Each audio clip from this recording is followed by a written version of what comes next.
Hey everybody, it's Shaman Sister Sin, and you're listening to the Meditations and More podcast brought to you by littleshaman.org. That's me, the Little Shaman. Today I wanted to talk to you about self-love. There's a lot of confusion in this area sometimes, so I wanted to address that on the show today. We hear a lot about self-love these days, and for good reason. There seems to be a critical shortage of self-love, self-esteem, self-worth, and more in this world. For those dealing with narcissists or narcissism, the phrase self-love or self-anything can create a reaction of aversion. Self-love is so often associated with narcissism, and narcissism has become such a dirty word in our culture. For good reason, usually, of course, but still the stigma is there.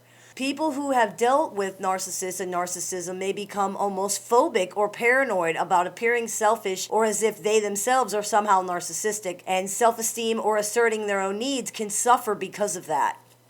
So to make it clear right now, narcissism is not self-love. Narcissism has nothing to do with love at all. In fact, most narcissists feel an enormous amount of self-hatred.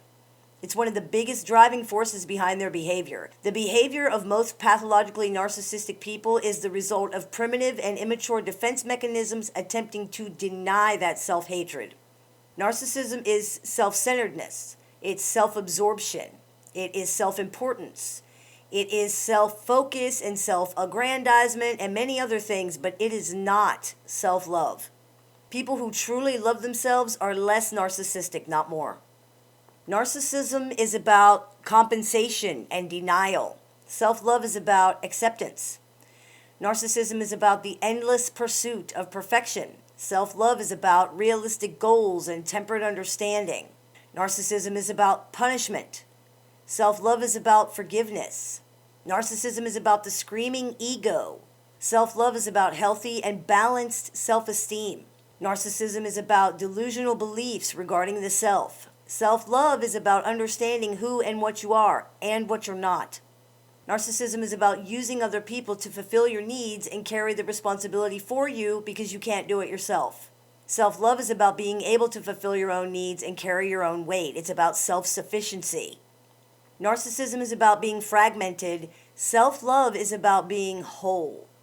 Now, if you have difficulties with self-love, you are not alone. It's a pervasive problem in our society.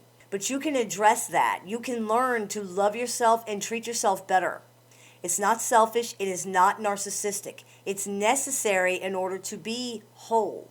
You can practice self-love by learning to forgive yourself, to accept yourself, and by being kind to yourself. Be your own friend.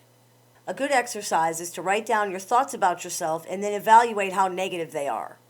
Would you say those things to a friend? If you wouldn't, don't say them to yourself.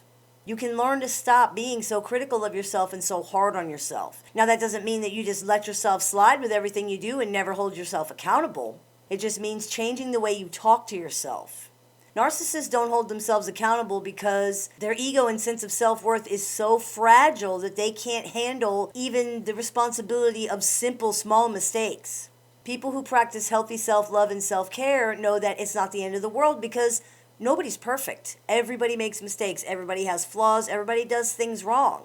People who practice healthy self-love and self-care learn from their mistakes and resolve to do better next time, whereas narcissists simply beat themselves up about it and take it out on other people. So don't let your experiences with narcissists turn self-love into a bad thing. It's not. It's one of the most important things in the world. The more true self-love people have, the less narcissistic they are. Self-love is the antidote for narcissism. It is not the cause. I hope this clears a few things up for you. As always, I look forward to your comments, questions, and suggestions, so please keep those coming. I take appointments now, online or over the phone. If you would like to schedule an appointment with me, go to littleshaman.org and click the Bookings tab, or you can follow the link in the information section for this video. You've been listening to the Meditations and More podcast brought to you by littleshaman.org. That's me, the Little Shaman. May the Great Spirit bless you and have a wonderful day.